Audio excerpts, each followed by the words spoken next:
Queridíssimos irmãos e irmãs presentes nesse santuário, amados ouvintes da Rádio Agnus Dei, a todos quantos nos acompanham pelos nossos meios de comunicação.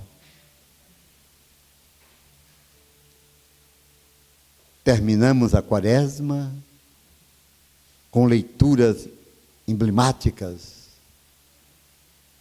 que nos levam a pensar, refletir sobre o que vamos celebrar a partir de amanhã. O profeta Ezequiel, na primeira leitura, fala dizendo: escutai, Israel, eu mesmo vou tomar os israelitas do meio das nações, para onde foram dispersos, vou recolhê-los de toda parte, reconduzi-los para a sua terra. O povo estava deportado no tempo de Ezequiel.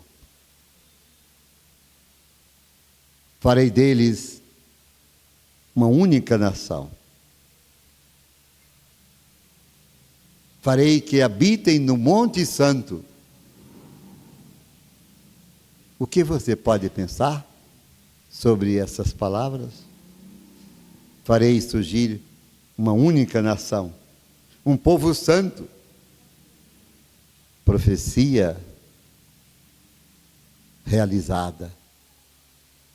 Jesus vem, o Filho de Deus, para reconduzir os que estavam dispersos pelo pecado, para fazer de todas as nações um só povo, uma nação santa. Qual é essa nação santa? A igreja, que nasce do seu sacrifício, formada por pecadores, sim, mas santa na sua essencialidade, pois tem as marcas do sangue do Cordeiro. É linda a leitura, né? Apaixonante, emocionante. Haverá para eles, olha o que diz o versículo 24 de Ezequiel 37. Haverá para todos eles um só pastor. Havia muitos pastores em Israel. O povo estava disperso, tinha perdido a liberdade. Eles serão o meu povo e eu serei o seu Deus. Haverá para todos eles um único pastor. Que alegria, né? Que faz estremecer a nossa alma. Tu és o único pastor, ó amado meu. Ó Jesus, Cordeiro de Deus, que tirais do pecado do mundo. Tu és o único e eterno pastor. Nós te seguimos, nós te ouvimos, nós te amamos, nós queremos guardar em fidelidade os teus ensinamentos. Foi por isso que a gente rezou o Salmo 31.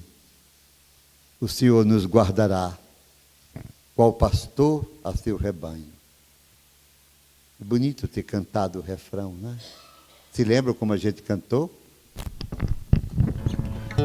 O Senhor nos guardará, qual pastor a seu rebanho. O Senhor nos guardará, qual pastor a seu rebanho. Quero ajudá-los a estabelecer um paralelo entre a primeira leitura e o Salmo. Passados tantos séculos, agora o salmista diz aquilo que Ezequiel havia profetizado: o Senhor nos guardará, qual o pastor do seu rebanho. Se lembram? e para eles eu darei um único pastor. Haverá para todos um único pastor. Eu serei o seu Deus, e eles serão o meu povo. Por isso rezamos o Salmo: ouvi, nações, o que diz o Senhor. Anunciai às ilhas distantes a sua palavra. Nós andávamos dispersos, agora o Senhor nos reconduziu. Pois, na verdade, o Senhor reuniu Jacó e o libertou. O Senhor reuniu a sua porção, o seu povo eleito, e na plenitude dos tempos, pelo sacrifício perfeito, oferecido uma só vez na cruz, Ele nos congregou, Ele nos remiu, Ele nos constituiu uma só nação. Nação santa, sacerdócio régio. Se lembram da primeira leitura da missa? A igreja do Senhor. E o salmista, que é o texto também de Jeremias, ele exulta dizendo: então a virgem dançará alegremente, os jovens, os velhos exultarão, as crianças se alegrarão, porque eu mudarei em alegria o seu luto. Serei o consolo, o conforto para os que sofrem. Tu és o conforto para nós que sofremos nesse caminhar. Tu és a alegria de nossa alma. Tu és o júbilo de tua igreja, ó Cordeiro de Deus. Vós tirais o pecado do mundo.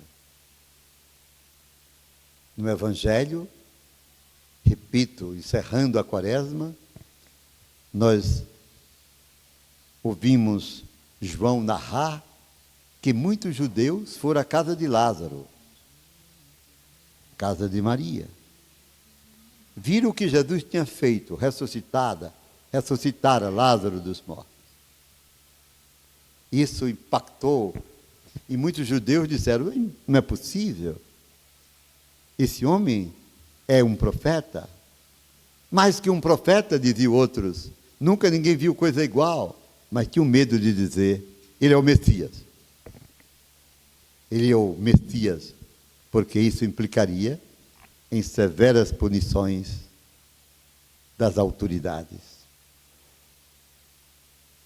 Assim, olha como é curioso, o Sinédrio, o que era o Sinédrio?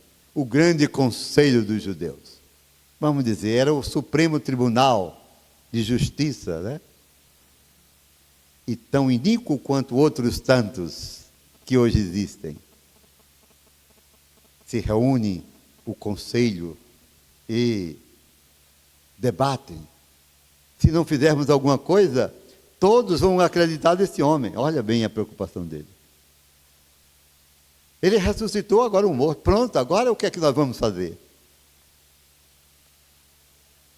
Todos deixarão a nossa religião, a Torá, a lei antiga, o Antigo Testamento, e vão segui-lo. Se lembra da primeira leitura? E haverá um só pastor, e eu farei de todas as nações um só povo, e eu serei o seu Deus. Vocês estão vendo o paralelo? Lindo, né? E então decidem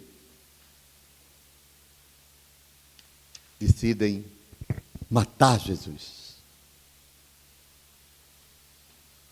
Mas um deles, Caifás, aquele que vai interrogar Jesus na madrugada da sexta-feira, sumo sacerdote em função naquela época. Sumo sacerdote. Era aquele que levava o sacrifício do sangue do cordeiro, do cabrito, e entrava no templo, no santuário, que tinha uma grande cortina que separava o povo lá do santuário. Só podia entrar ali o sumo sacerdote, para levar a oferenda do holocausto, para purificar, oferecido para a purificação do povo, para que todos pudessem celebrar a Páscoa. Daqui a pouco eu explico. Caifás diz: vós não sabeis, é preciso que um só morra pelo povo. Imagina, olha que profecia. Um só morra pelo povo. Senão Roma virá e destruirá a nós todos, destruirá o nosso templo santo. O Evangelho de João diz: sem saber, Caifás profetizou que Jesus deveria morrer por todo o povo. É lindo demais perceber a sintonia, a correlação entre o Antigo e o Novo Testamento. Jesus, porém, se recolhe em Efraim, no deserto, para orar. É lindo isso. E os seus discípulos estavam com ele. Contemplar Jesus nesses últimos momentos de sua vida terrena, com os seus discípulos. E nós devemos também nos recolher com ele nesses dias santos que se aproximam a partir de amanhã.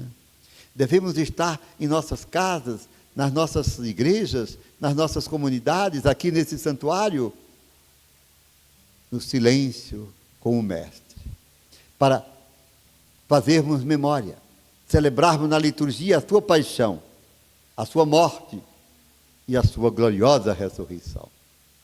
O Tríduo Pascal contém os 3 elementos fundamentais que constituem a fé da Igreja: a morte do Cordeiro de Deus, seu sacrifício redentor, nova e eterna aliança, a sua paixão, contemplar a sua face, né? Queria que a câmera mostrasse essa linda pintura da Sagrada Face. E convido você que está em casa, que nos acompanha na televisão, a contemplar a face do Senhor. Jesus disse a Santa Gertrudes: minha filha, quem contemplar a minha sagrada face, aquela face que ele deixou impressa na toalha de Verônica, eu derramarei sobre essa pessoa a minha divindade. Eu derramarei sobre essa alma eu infundirei nessa alma a minha divindade. E Jesus se recolhe a Efraim com os seus discípulos. São os seus últimos momentos aqui na terra. Antes de oferecer-se ao Pai, de sua paixão dolorosa, seu sacrifício único e eterno, gesto de liberdade interior, de sua vontade, porque ele é Deus e Deus não morre, mas enquanto homem ele quer se oferecer ao Pai num sacrifício perfeitíssimo para redimir os homens, para constituir uma nova e eterna aliança. Você que está em casa está entendendo? Esteja com o Senhor nesses dias, mais do que nunca, no silêncio, na oração, na meditação da paixão, para celebrar no sábado santo, na vigília pascal, o feliz anúncio que faz a igreja exultar. Ele ressuscitou. Aleluia. Paixão, morte e ressurreição. Os 3 momentos decisivos que marcam a vida de quem crê. Anunciar a paixão pela vossa dolorosa paixão, pela vossa cruz, remistes o mundo. A sua morte, que nos redimiu, que destruiu o inferno, que aboliu a antiga lei, pois a antiga lei consistia no sacrifício de cordeiros, de touros, cujo sangue, agora eu volto a explicar aquela parte inicial, era levado solenemente na véspera da Páscoa. Quando era a véspera da Páscoa? Na sexta-feira. A Páscoa dos judeus não é celebrada no sábado, uma vez por ano. Não era Caifás, não foi Caifás, somos sacerdote em exercício, ouvimos hoje que naquela sexta-feira entrou no santuário, depois de terem gritado, crucifica-o, crucifica-o, foram para o templo oferecer um sacrifício de um cabrito, de um cordeiro, e Caifás entra no santuário para fazer a oferenda do sangue de um animal. O que é que diz o Evangelho? Olha como é bonito. A cortina que separava o povo do santuário, pois para os judeus ninguém podia ver a Deus, quem o visse morreria, se rasga às 3 horas da tarde, o templo se racha. O que foi já não é. Há uma nova aliança, um novo tempo. Não mais se oferece sangue alheio, diz a carta aos Hebreus, mas em cada missa nós oferecemos ao Pai o sacrifício do seu Filho. Sacrifício que não se repete, por favor, mas se renova misticamente, espiritualmente, para que aquele dom inefável, aquele poder infinito pelo qual todos fomos salvos, chegue a todas as pessoas que participam da missa. E todos sejam alcançados pela misericórdia de Deus. Observe, preste atenção a tudo que se diz na missa, as preces, os gestos, os símbolos. E quantas vezes dizemos, Ele está no meio de nós. E depois da consagração, o celebrante se ajoelha para adorá-lo e diz, eis o mistério da fé. O que é que vocês respondem? Anunciamos, Senhor, proclamamos a vossa. Vinde, Senhor Jesus. Olha que coisa linda, querigmática, escatológica. Vinde, Senhor, nós te celebramos, esperamos a tua volta gloriosa. Aí, desculpa eu dizer, mas eu vou dizer. Aí uns abestalhados, que não sabem de nada, dizem, eu não gosto de ir para a missa, porque é uma coisa que se repete. Deixe de ser besta. Entenda, procure um padre, leia, estude a Sagrada Escritura, entenda o que é liturgia, e você vai dizer que nada se repete, tudo está acontecendo novamente, para que você seja salvo, porque Ele veio para lhe salvar, pecador. Que coisa, né?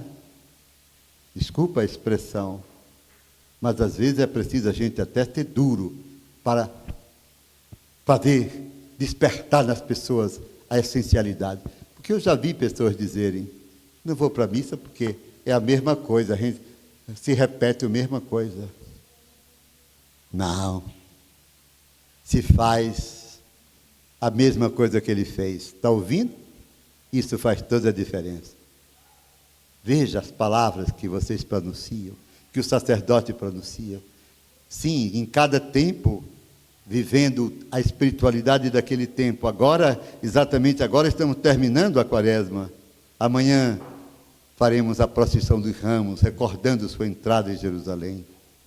Mas eu queria que vocês soubessem que quando o Caifás entrou naquela tarde de sexta-feira, e lá no Calvário estava Jesus se oferecendo ao Pai, quando a cortina se rasgou, eu fico a pensar, porque eu medito, sabe? Fico pensando às vezes, matutando as coisas, eu fico a pensar o que aconteceu no coração de Caifás. O susto que ele teve vendo a cortina rasgada, o templo rachado, e parecia Deus dizer, Caifás, basta, não quero mais sangue de touros e cabritos, estou cheio do sacrifício de vocês. Eu recebo agora o único sacrifício que me é agradável, do meu próprio ser humanado, do meu filho feito homem, o seu sangue me foi oferecido. Cala-te, Caifás. O templo antigo, feito de pedras, cede lugar a um templo novo. Por favor, com emoção vou dizer, o corpo de Cristo que nós recebemos em cada Santa Missa. Amém. Pode aplaudir. Essa é a Eucaristia. Esse é o poder de Deus. É o poder de Deus para a salvação de todo aquele que crê. Não é só lindo, é emocionante, que toca cada um de nós, nos aproxima dele, em nossas fraquezas, quem não tem? Nós, pecadores, ele ama apaixonadamente, diz, eu vim foi para os pecadores. E ele disse a Santa Faustina, minha filha, não são os pecados dos homens que me fazem sofrer. Eu sofro quando os pecadores não procuram a minha misericórdia. Exatamente por isso, celebrando a Semana Santa, estaremos, a partir de sexta-feira, iniciando o quê? A novena da Divina Misericórdia, preparando-nos já para aquela festa que Ele mesmo, e todas as festas da igreja são lindíssimas, mas todas foram determinadas pelos papas, pela autoridade da igreja. A festa do corpo e sangue de Cristo foi o Papa Urbano VI, depois do milagre eucarístico de Lanciano. Mas a festa da misericórdia não. Foi ele que instituiu. Ele disse, eu quero, escreva, minha filha, que se celebre no mundo inteiro, no primeiro domingo depois da Páscoa, uma grande festa em honra de minha misericórdia. Escreve, essa festa nasceu das entranhas do meu coração. E nesse dia, quem a celebrar, eu derramarei uma torrente de graças sobre aqueles que invocarem a minha misericórdia. Por isso, todo ano cresce, não é? O número de participantes dessa festa, porque este santuário, preciso dizer, foi o primeiro santuário da misericórdia em Pernambuco. E que alegria! Semana passada estiveram os padres de Petrolina aqui, com o seu bispo, uma semana de oração, e alguns padres me disseram, na minha paróquia nós já estamos também celebrando a festa da misericórdia. Em outros lugares já surgem os santuários da misericórdia, porque é isso que Jesus quer. Porque ele disse, escreve, minha filha, tu és minha secretária. A minha misericórdia é a última tábua de salvação para a humanidade. Se você olhar para o mundo como está, você vai dizer, Senhor, a única tábua que pode nos salvar desse naufrágio é a tua misericórdia. Porque a tua misericórdia não tem limites. Eu vim para que todos tenham vida e a tenham em abundância. Queridos irmãos e irmãs, preparemos-nos para a Semana Santa. E como é bonito, repito, deixa eu dizer de novo, que Jesus se recolheu a uma cidade chamada Efraim, com os seus discípulos, para ficar orando. E o povo, olha aqui, e o povo do campo foi para Jerusalém, como era costume, para celebrar a Páscoa. E diziam, cadê ele? Será que ele não vem para a festa? Aí você vai entender amanhã a entrada dele em Jerusalém.